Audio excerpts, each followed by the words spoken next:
What is up, guys? Welcome back to the channel, part 2. If you haven't seen part 1, link in the description, top link. I'm literally going to wake up at like 1:30 in the morning to make sure this link goes in because I can't do it either way. So make sure you go top comment as well. We'll have a link in to part 1. If you haven't seen it, go and check it out. Then watch this.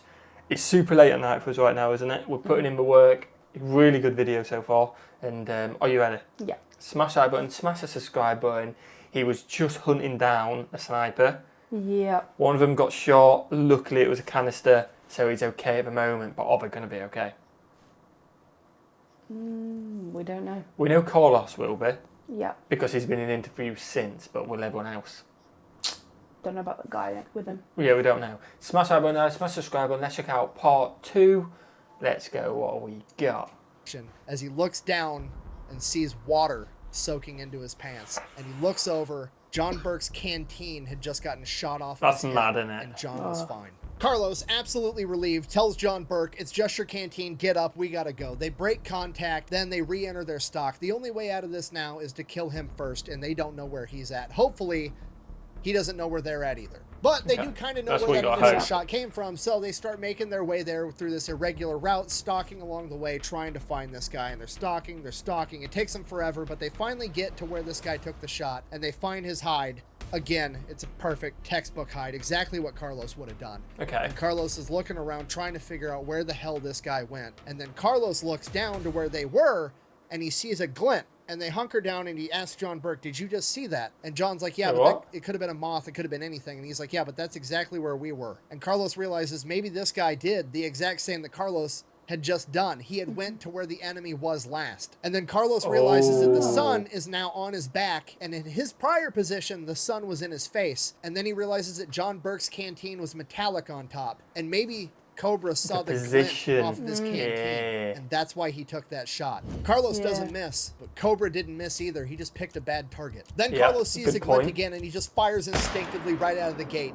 And again, time stops. John Burke can't believe that he took that shot. Maybe it was a moth. Hell, maybe it was Cobra, and he has a canteen too. At least then they'll be even. And they wait. It feels like forever, but it's only like a second. And out of the shadows of where this glint was, a rifle barrel comes into the sunlight, and they see it as Hathcock reloads and gets ready to make a secondary shot. The barrel falls to the ground. Cobra falls on top of it, sliding down the hill a little under this awkward resting position. They wait, they watch. Carlos is ready to make this follow-up shot, but this guy's not moving. So they finally get up. They make their way over to his body. As they approach him, John Burke realizes that Carlos is shot directly through the enemy's scope, not even touching the sides of the tube. At this point, Carlos immediately realizes for that to happen, Cobra had to have been looking directly at him as well. Not John Burke, not somewhere else. The only way that shot was possible was for both of them to be looking right at each other at the exact same moment, and Carlos was just quicker to pull the trigger. That's insane. That is mad, isn't it?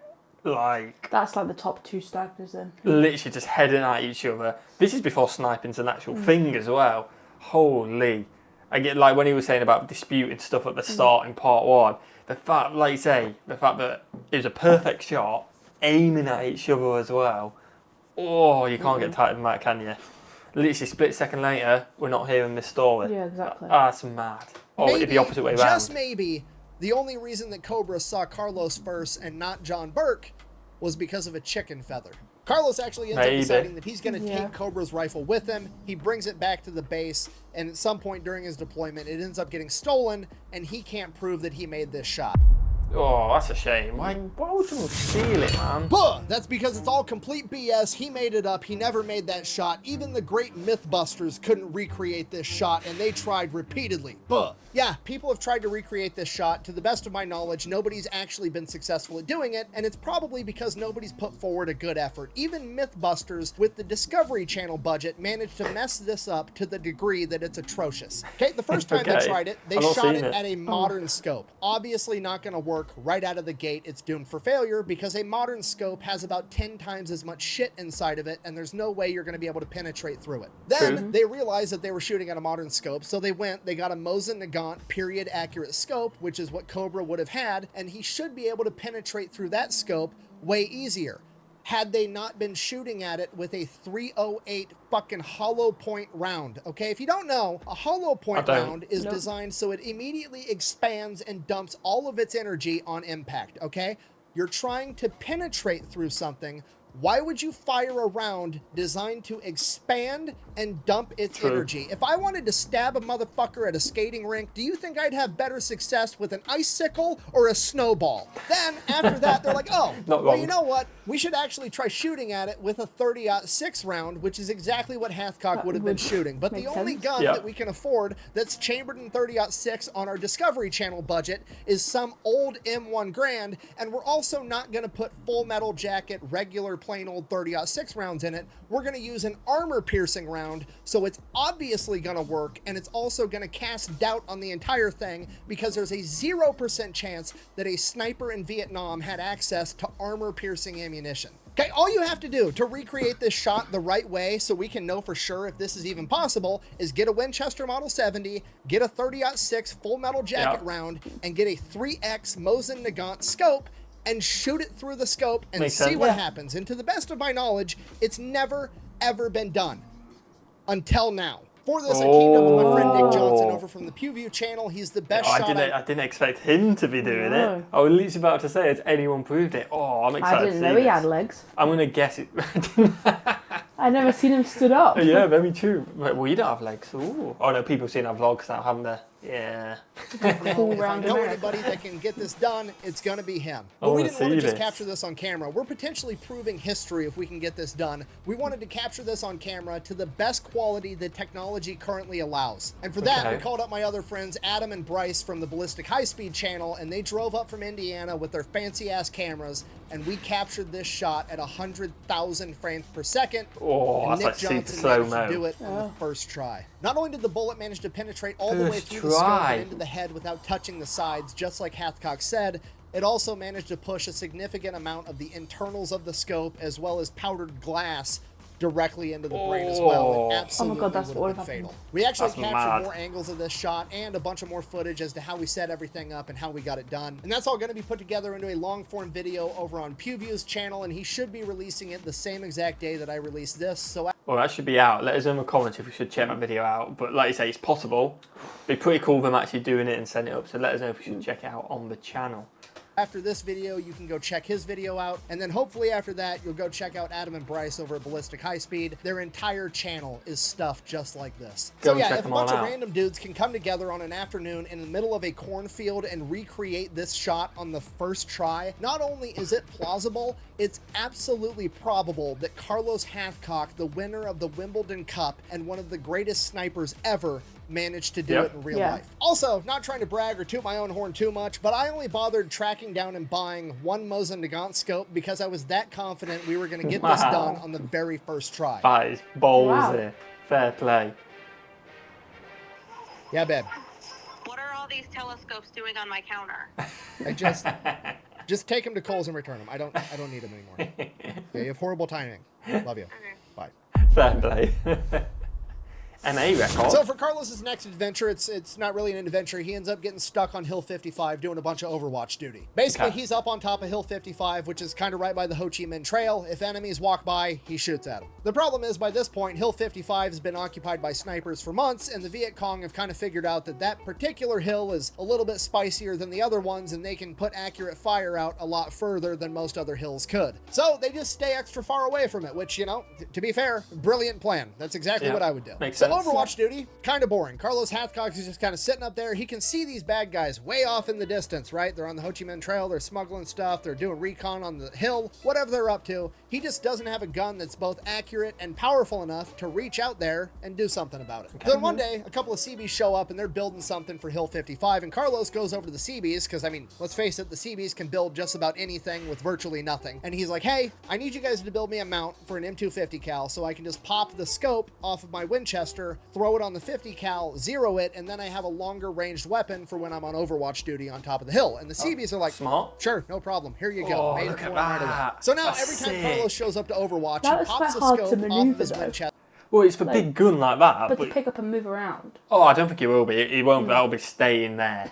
But like we've seen that gun get fired. Yeah, yeah. So the fact that he's turned that into a sniper scope, that's actually sick. Mounts it onto the M250 cal, and then he just has to zero it to the 50 cal, and he does that by shooting at a rock 2,500 yards away, and he knows he's zeroed enough when he can hit the same rock 3 times. Don't get me wrong, it's a big ass rock. It's more like a boulder. And just to be clear, so we're all on the same page, the 50 cal is definitely more accurate with a scope, but it's also definitely not a precision sniper rifle by any means. When you're shooting out to crazy distances like 2,500 yards, the quality of the gun and the quality of the ammunition really start to matter. If I did the math right, a 50 caliber BMG round traveling out of an M250 caliber Medusa at 2,500 yards, even if Carlos shot perfect, that round could still wind up anywhere within a 6-foot diameter of where he was actually aiming. Yeah, that's and quite a none big of that will range. be on him. It's literally just the variability between the weapons platform and the ammunition. Obviously, Carlos Hathcock knows this, but it's still going to be a lot of fun because he was just sitting up there bored, unable to do anything, and now he's at least going to be able to scare the shit out of people. So that's what happens. Every time Carlos shows up for Overwatch duty, he pops the scope off of his Winchester, mounts it onto the M250 caliber, and then he zeroes it on a boulder 2,500 yards away just to get it as close as humanly possible. Then one day on Overwatch duty, Hathcock's just scanning the perimeter, doing his normal thing, and he stops cold in his tracks. He's like, there's no way this is happening. And he motions over, LT, get over here, get on the spotting scope. Look at this. LT gets on the spotting scope. He's like, okay, what am I looking at? And he's like, you see that dude, the scout with the binoculars, 2,500 yards out there? Not seeing him. He's like, he's literally sitting on a rock. Which rock is he sitting on? His rock. The one with all the bullet marks on it that I use to zero this gun every day is the rock that he's sitting on. The misfortune of this man. Yeah, that's is unlucky. palpable. The LT sees him and is like, holy shit. Carlos Hathcock fires. Okay, here's the thing with this. Shooting an M250 cal at 2,500 yards, if I did this math right, that's going to take like 2.8 seconds for that round to get there, okay? That's almost 3 whole Mississippi. 3 Mississippi after firing a round is like 3 minutes in the bedroom. It's basically an eternity. As they're watching in their scopes, the milliseconds are going by like hours. And this dude way out there on the rock apparently got done looking at whatever he was looking at and goes to stand up. At this point, Carlos is like, I missed. There's no way I'm gonna hit this. And as soon as he stands up completely, he catches this round directly in the head. Deep center field. Pilar racing back. That's the stuff you can't write. Like, it literally, I suppose, because like I say, you hear the shot, you still got 2 seconds, so he's got 2 seconds to stand up. That's mad, isn't it? That is absolutely mad. And then again, the edit. To the wall, he jumps. Oh, it went red. That was awesome. And this is actually the world record for the longest distance confirmed kill in combat from 1967 until it was broken in 2002. Wow. It took almost 40 years That's of mad. technological advancement and a sniper shooting an actual big-ass, hopped-up, modern-day sniper rifle, and he only beat Carlos Hathcock's record by 30 yards. Now, to be completely fair, as I kind of already explained, there was a fair amount of luck involved in him actually landing this shot, definitely. and he is the first person to actually admit that in his interviews. However, getting lucky is also kind of a skill, and Carlos Hathcock just doesn't miss. You create your own If he look. hadn't stood up, I'd went over his head. Yeah, But sometimes. as luck would have it, This is him. Getting lucky is also kind of a skill, and Carlos Hathcock just doesn't miss. and if he hadn't stood up, I'd went over his head. But as luck would have it, he stood up. He caught that chunk of lead. He caught it. Carlos' stint doing Overwatch duty on Hill 55 would finally be broken when the Viet Cong sent out a group of counter snipers to attack Hill 55, and Carlos in particular. As they continued to have interactions with this counter sniper unit, the snipers on Hill 55 came to figure out that there was about 5 men being led by a highly trained female counter sniper known as Apache. There was no women in combat roles during Vietnam, and they definitely would have been in a role as prestigious as a leader of a sniper crew.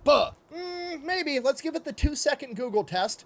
Women in Viet Cong. Several million Vietnamese women served in the military and in the militias during the war, both for the North and the South of Vietnam. So women absolutely did find their way into combat during the Vietnam War. Now, that doesn't necessarily mean that they were a highly trained sniper, so let's examine that more closely. The Vietnam War is essentially America versus guerrilla fighters known as the Viet Cong, and the Viet Cong are being backed by the NVA, the North Vietnamese Army, and the North Vietnamese Army is being backed by the USSR. So since the USSR is advising them, training training them and supplying them, the question becomes, would the USSR ever consider training and utilizing female snipers? Not only would they, they're literally the most famous people on the planet for doing it. I didn't know that. In 1942, the USSR started a female-only sniper school because they believed that females Wow. excelled at the job of being a sniper. They believed that women were exceptionally good at this because people always underestimate women and don't see them as a threat. They were easier to conceal because they had smaller stature. They exhibited a greater pain tolerance. They were more patient, and they were easier to teach because they didn't have as big of an ego. And you know what? There's a solid argument they were right, because a lot of the women that came out of that program ended up being some of the most successful snipers in human history. Literally, the Lady of Death, Ludmila Pavlichenko, who has 309 confirmed kills, came out of this program. And there's a ton more that have kill counts in the 2 and even 3-digit range. Probably thinking, what? This is crazy. Sorry, I'm getting sidetracked. Apache and her crew decide that the best way to try to take out the snipers on Hill 55... He has done a good job of not necessarily proving, but raising enough doubt where you can think, okay, this actually can be true.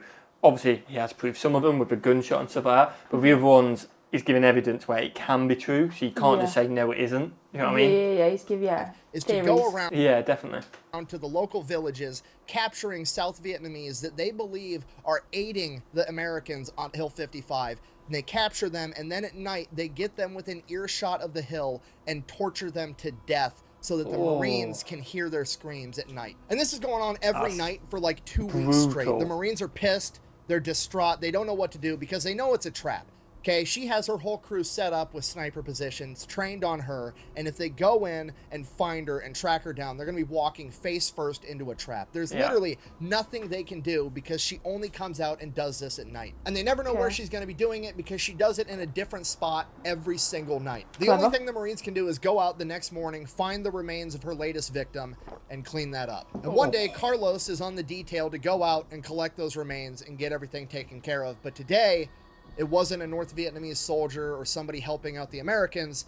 It was a Marine. Seeing the remains of this young Marine that's been tortured to death, Carlos has never been so mad in his entire life. He goes back to Hill 55, gets his shit, gets ready, goes to Jim Land, tells him, I'm gonna go kill this bitch. To which Jim Land says, I'm coming with you, and they go out together. So Carlos Hathcock and Jim Land set out to stalk Apache. They have no idea where she's gonna be next, but they do know where she's been most recently and the sites she hasn't been to for a while. So they go to one of the sites she's about due to visit and set up a hide. They're there all day, just scanning everywhere with the scope of their rifle and with their spotting scope. They're taking turns back and forth on who's on the rifle, who's on the spotting scope, because being in the prone firing position is absolutely exhausting. Carlos has just been in the prone for about an hour, and he goes to hand the rifle to Jim, and right as he hands the rifle to him, they both have a hand on it. Apache and 3 of her snipers appear off in the distance. Both Carlos and Jim tense up, not wanting to let go of the rifle because both of them want to take this shot because it's personal. This little tug-of-war ends up alerting Apache, and she disappears, and the shot's gone. Both Jim Land and Carlos Hathcock are embarrassed. Now Apache knows... You can't let feelings get into it. No, now she knows someone's watching. I do feel like Carlos should have taken it, though. He's the best sniper. Make sure you definitely hit the shot, but like you say, you got to just...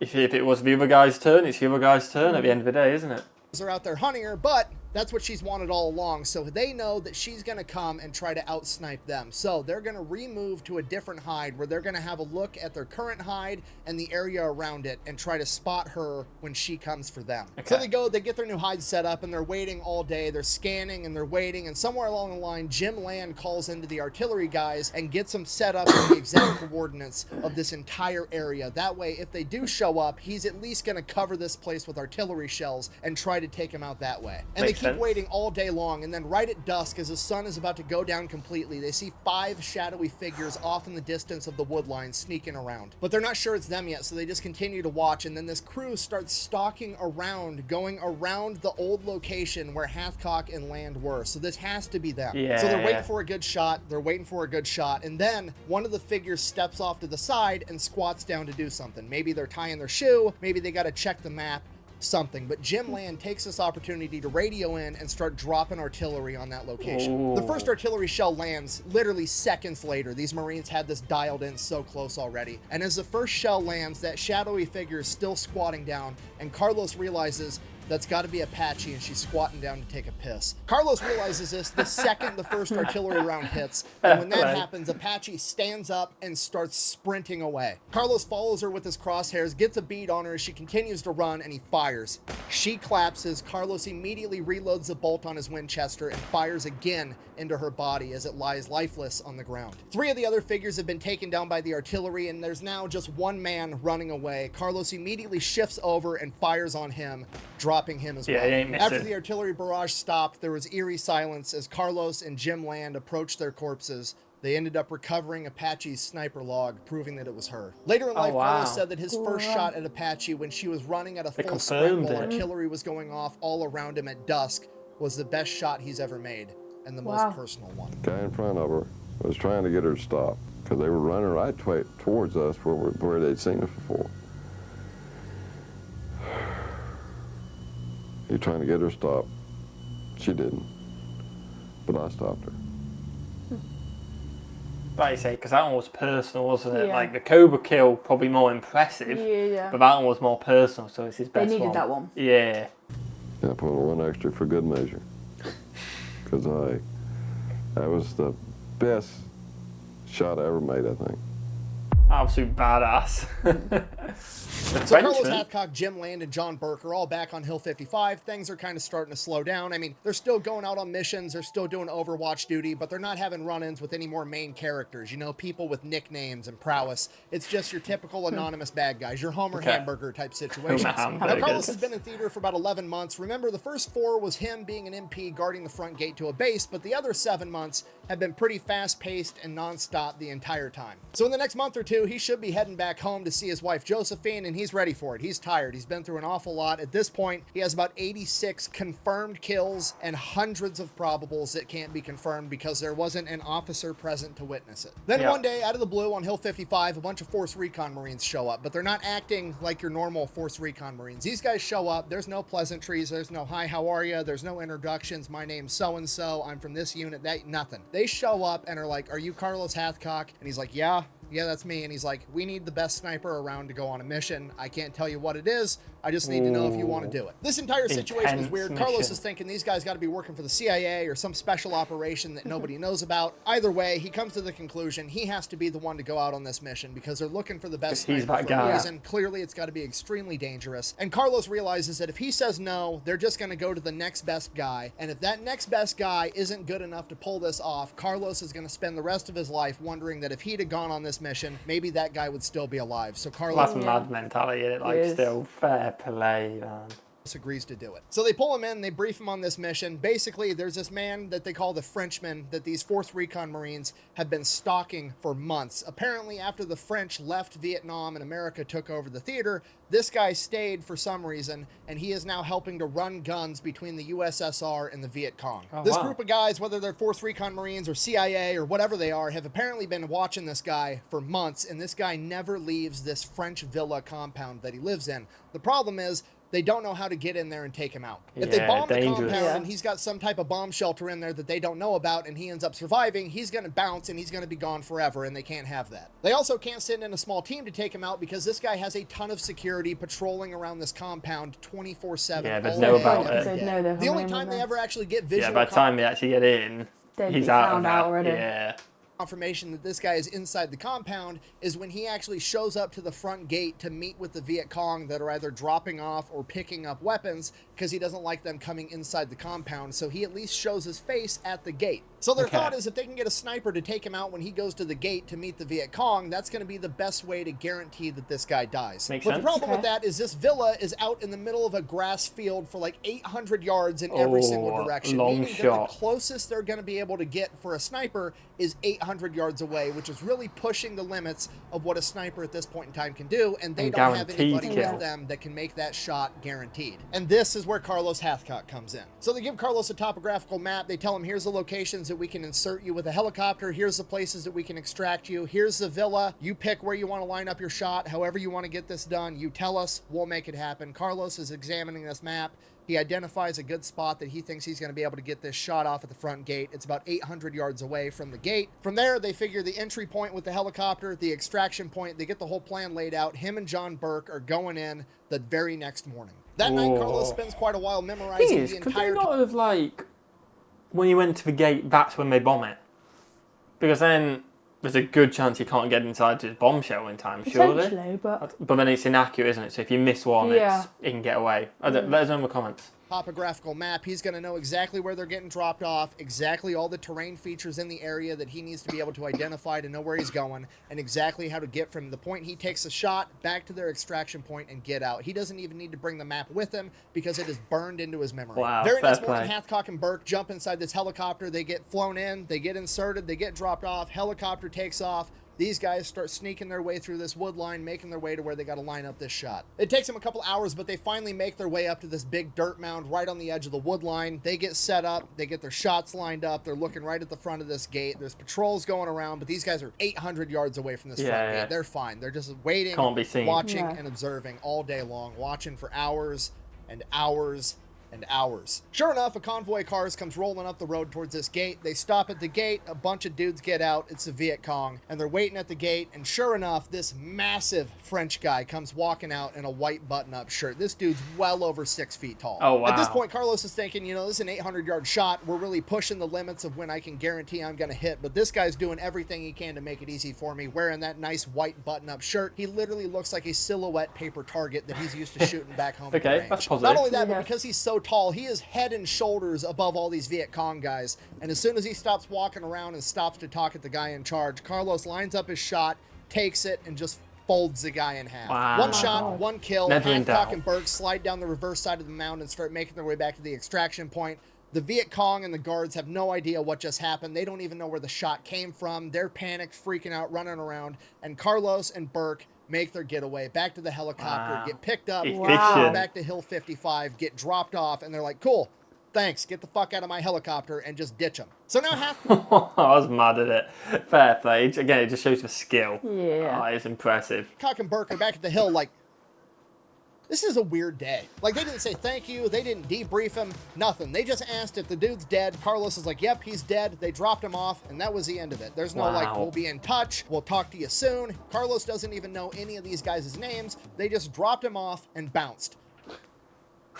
What the hell just happened? Now, Carlos doesn't know this at the time, and honestly, he may have never found out because the government didn't even admit that this existed until the late 1990s, but everything about this sounds like Mac v. SOG. If you don't know, at this point in time during Vietnam, America has this ultra-secret special forces group known as Mac v. SOG, and it is comprised of the very best Army Green Berets, Navy SEALs, and Force Recon Marines available, and their job is to covertly go Don't think I've ever heard of into that. neutral I haven't. territories like Cambodia and Laos, because the North Vietnamese army is using these neutral countries to smuggle supplies all the way down deep into South Vietnam. So they are going into Cambodia and Laos as well in small man teams trying to stop them. Now, to be completely fair and intellectually honest, I can't prove this, but everything adds up, and I think that Carlos Hathcock just got picked up by some Mac v. SOG guys, flown into either Laos or Cambodia without him even knowing, conducted a covert operation inside of the neutral country to help stop the supply chain of And he had supplies no getting clue. funneled into South Vietnam to help the Viet Cong.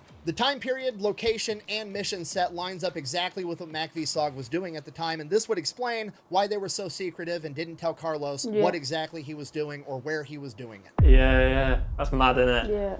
Ooh, the Back home on general. Hill 55, some time passes and It's everything's like just the one what keeps going. It never ends. regular. It's normal. Wake up, go to battle with Homer Hamburger, go to bed, repeat. This goes on for about a month, and then, sure enough, the Recon Marine / CIA / Mac v. SOG, whatever the fuck these guys are, they show back up again asking for Carlos Hathcock. Oh, Pretty much the same again. exact thing happens. No pleasantries, no hi, how are yous, no introductions, doesn't know anybody's name, just, hey, we got a dangerous mission, you're the best man for the job, do you want it or not? And at this point, Carlos Hathcock is 3 weeks away from going home to his wife, Josephine. Absolutely nobody would blame him if he did not want to go out on this top secret, extremely dangerous mission with this weird special forces group that nobody knows who they are. But again, Carlos knows that if he doesn't accept this mission, they're just going to go to the next guy, and that guy isn't as good as Carlos Hathcock, and he just can't live with that. Carlos accepts the mission. Okay, they take him in, they brief him on what's going on. It's basically the exact same mission as when he killed the Frenchman, except now it's even harder. This time it's an NBA general. He's living inside of this French villa that's kind of tucked up right by the wood line overlooking this enormous grass field. And the dudes briefing Carlos are like, this field is like 2,000 yards long. There's no terrain features to get the high ground. There's nowhere to even get a shot close. So obviously you're going to have to shoot from the wood line. The problem with that is they're patrolling around this compound 24/7 all day and night, and they're using dogs. So even if you can't get close enough to take the shot, they're going to start looking for you and hunting you down with dogs after the fact, and then you're really going to have a problem. You're probably not going to make it out of this. Carlos is immediately like, I'm not taking the shot from that wood line. I'm taking the shot from that grass field. And the advisors are like, what?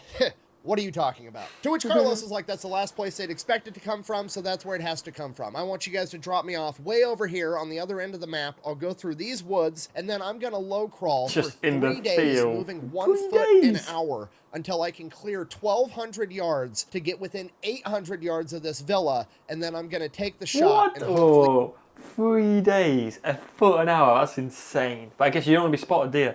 Oh my, how are you laying there for free? Oh my, that's hurting my body thinking about it. You can't risk it though, can you? Because yes, he may have been able to go quicker. But if you go quicker and get spotted, you're dead.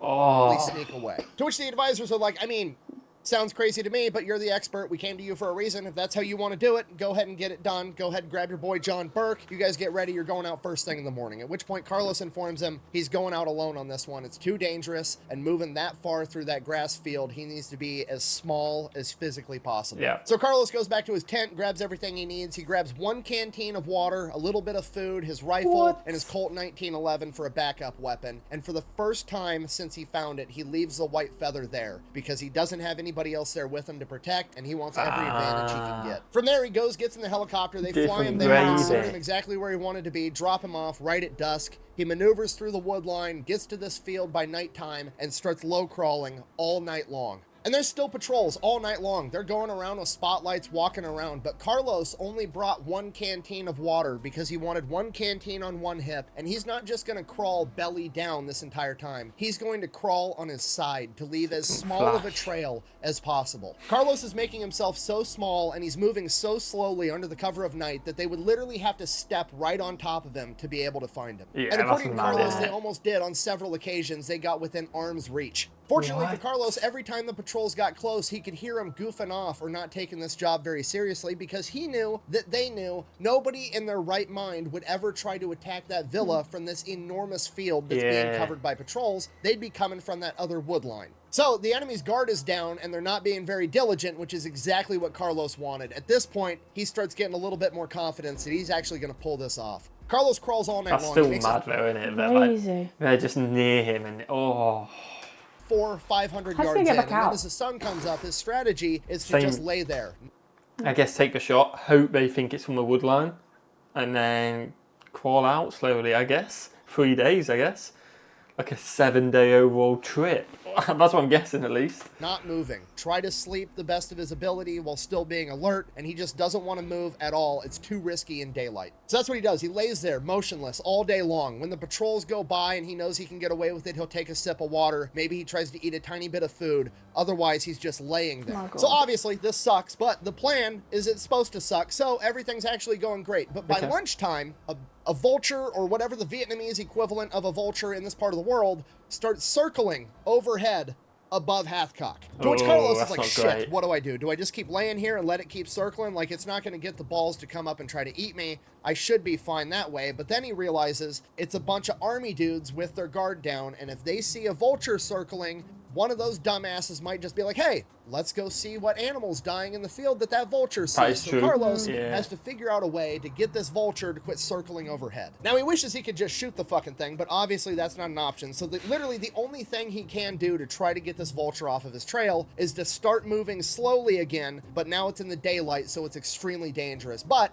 at least he's still pretty far away, and he's not up close, so maybe nobody will notice. So that's what he does. He starts inching along again in Dangerous, the daylight, hoping this vulture fucks off, and eventually it does. Okay, By that's then, good. it's nighttime again. Carlos, again, crawls all night long, clearing hundreds of more yards. By the time the sun comes up the Crazy. next day, he's made it a total of somewhere between 900 and 1,000 yards in, meaning he only needs to go 300 to 200 more before he can finally get that 800-yard shot. Luckily, there's Yeah. no vultures circling overhead today. Unfortunately, he is now being eaten alive by fire ants. In addition to that, he's out of water, he's out of food, he's dehydrated, he's hungry, and he's just... Eaten alive by fire ants. Yeah, I'm Nah, gonna it's not for the weak. It is going to plan because it's sucking, but that's not good, is it? laying in this field dressed like a bush, getting baked alive by the sun while fire ants are trying to eat him. And this is the hardest part of the entire mission, the mental game, the suffering of knowing that he's 1,100 yards at most away from his target, and he's taken shots that far before and landed them. He knows that in theory, he could take this shot right now and it could all be over and he could just go back home and get some water, some food, and get these fucking fire ants off of him. At that distance, he could make it, but he can't guarantee it. So he lays there and just continues to suffer the entire day until that night when he advances forward another 300 to 400 yards. Somewhere between 700 and 800 yards away, he finds this tiny little elevation, this little itty bitty hump of dirt that doesn't even appear on topographical maps. It's so small. And he gets on top of it, and this is going to be where he takes the shot from. The next day, he's watching with a scope, trying to figure out who the general is and get ready to take this shot. And after a while, he starts to figure out a lot of these guys keep going back to the same person, and that same guy keeps pointing, and then these dudes keep going and doing whatever he's pointing at. So clearly, that's got to be the man in charge. That's the general. Carlos gets ready to line up his shot. His bubble of concentration starts forming. He no longer cares that he's dehydrated. He's tired. He's hungry. He has a bunch of fire ant bites. The only thing that exists in the world right now is his crosshairs, his trigger finger, and where that bullet's going in that general's chest. He takes his shot. He racks another round into the gun immediately in case he has to have a follow-up shot because he missed. And as he re-racks it and his scope recenters on the general, he sees him collapse to the ground, dead. As he's watching this unfold, his bubble of concentration finally bursts as an alarm starts going off, and he realizes, oh shit, this mission isn't over yet, and I got to get out of here. Yeah, it's like, how the next is, how do you get out? Just as he's about to slide down the backside of this elevation he's on, he looks and sees that all of the guards and patrols are running the other direction into the woodline, because that's obviously where a sniper would be hiding. Carlos's plan worked. Carlos crawls as fast as he can, gets out of this field, makes it back to the wood line, goes all the way to where he's supposed to have the rendezvous point, but because Carlos had spent the first day crawling as well, he'd taken this shot a lot earlier than anybody had anticipated. So now he's just got to wait. That's the only option. So he finds himself a nice little hide, conceals himself. I'm not even ready for it. It didn't take him 3 days. That's even worse. As good as he can, and he takes a nap until the helicopters wake him up when they get there. Same exact thing as last time. They pick him up in the helicopter. Did you get the guy? He's like, yep, I got him. Cool. Thanks, I guess. Take him back to Hill 55. Can't get the fuck out of my helicopter. Still doesn't even know who these guys are. This story is also made up and completely ridiculous because Carlos never knew the name of the general and the NVA never reported that they lost a general at this point in time. Okay, 1, never trust enemy documentation, especially if they're communist, and double that doubt if it's a lack of documentation that you're referring to. And 2, if this was a MACV-SOG mission, which I'm fairly confident it was, it meant that Carlos was flown into Laos or Cambodia, not even realizing it, to take this shot, which means the NVA weren't going to report that they lost a general inside of a neutral territory that they weren't supposed to be inside of anyways, similar to how the US government never reported losing MACV-SOG operatives inside of Laos and Cambodia. And again, to be completely intellectually honest, I cannot stress this enough. I can't prove that this was a MACV-SOG mission. I tried for like a year. But humor me, let's take 2 seconds and just Google it. MACV-SOG Operation 1967, the exact same year that this supposedly went down. MACV-SOG led a mission to eliminate Vietnam's top general by going behind enemy lines. That's suspicious. Okay, I can't prove it, but if it walks like a duck and it quacks like a duck, it's probably a duck. But if you still doubt it, you should consult an expert and maybe see if they think it's a duck, and we can do that too. Okay, all the interviews we have recorded. Yeah, I tell you what. his videos are always in depth, but he, like you say, he's been trying to do this for 2 years, he said at the start. It's bugged him, he can't prove it, but he has gone in depth with it, hasn't it? I love it. Hathcock discussing all of this. Those interviews were conducted by a man by the name of John Plaster, who was a MACV-SOG operative in the same theater at the same time that became a sniper and then wrote like 15 books about being a sniper. On top of that, Jim Land, you know, his commanding officer and also a world-renowned sniper, was in multiple interviews after the fact and also never cast any doubt on anything Carlos said ever. So just so we're all on the same page, walks like a duck, quacks like a duck, and none of the experts at hand doubt its duckliness. It's probably a fucking duck. Quack, quack. Shoot the duck! Shoot the duck!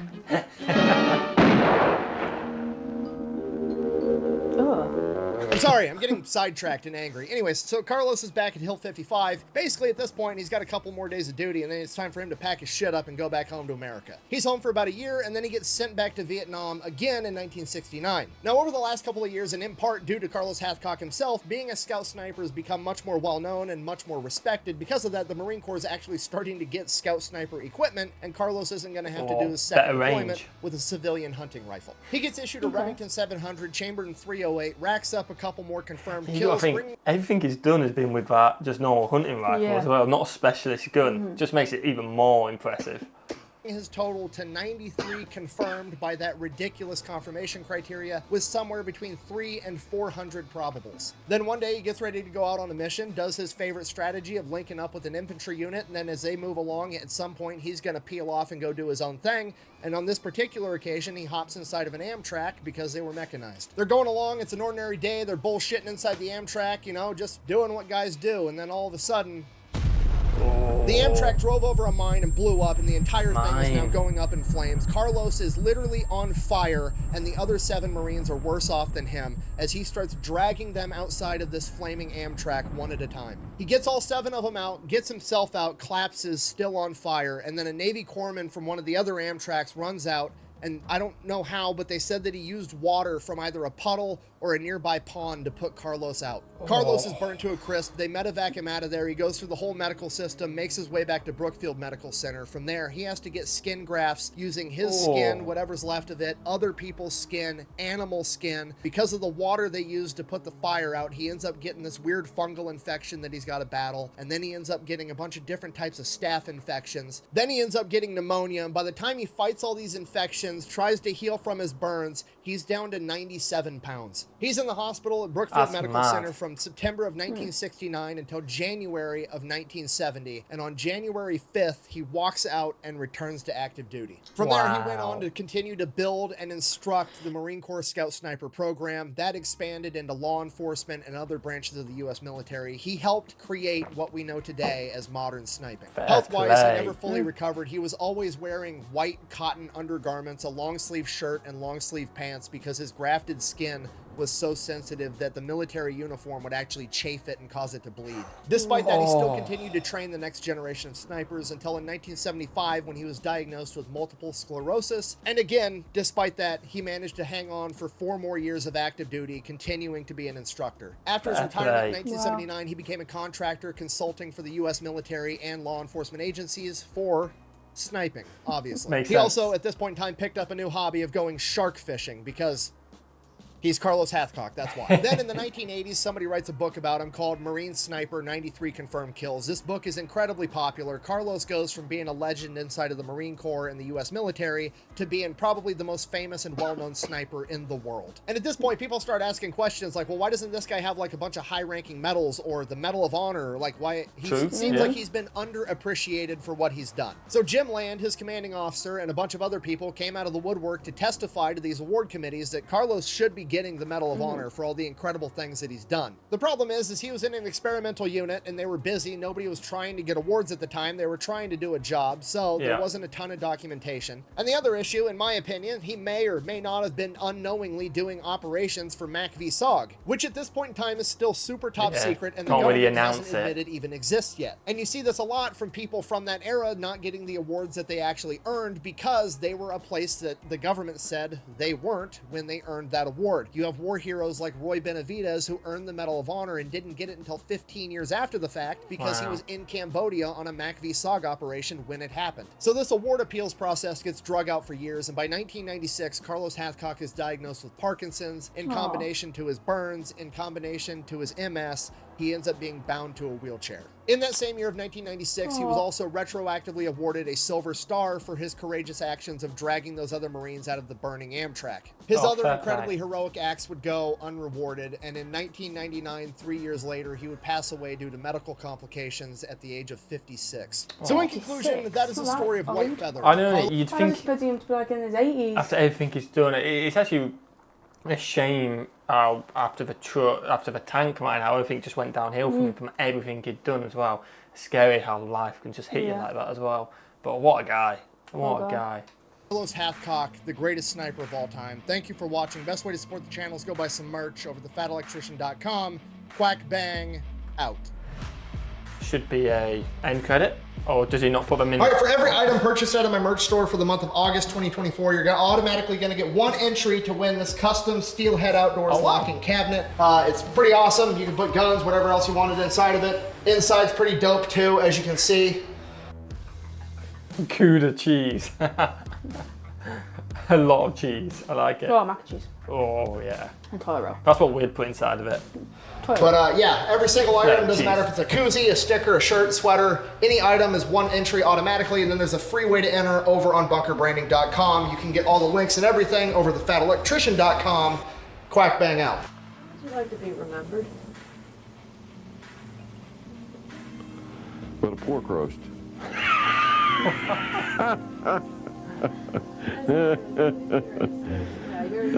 That's an Arkansas man, you know? That's it. When you're gone, how would you like to be looked at or remembered? Would you like your legacy? Just that I did a good job. I did a good job. That's all I want. That's all I want. Be recognized as somebody, Marine, trying to do his job. And that's all we ever want to do the job of best visibility. Wow. What an awesome video. Yeah, super long, great guy. It's such a shame. Obviously, unfortunately, he didn't make it past 57 and rest in peace. But what a guy. Yeah. Incredible. I want to say stories, but they're not. Obviously, can't be 100% proves, but I believe them, and they're intense. And like I say, even if he only did half of them, which I believe he did all of them, he's still a better man than 99% of people, including myself, by the way, because that's incredible what he's done.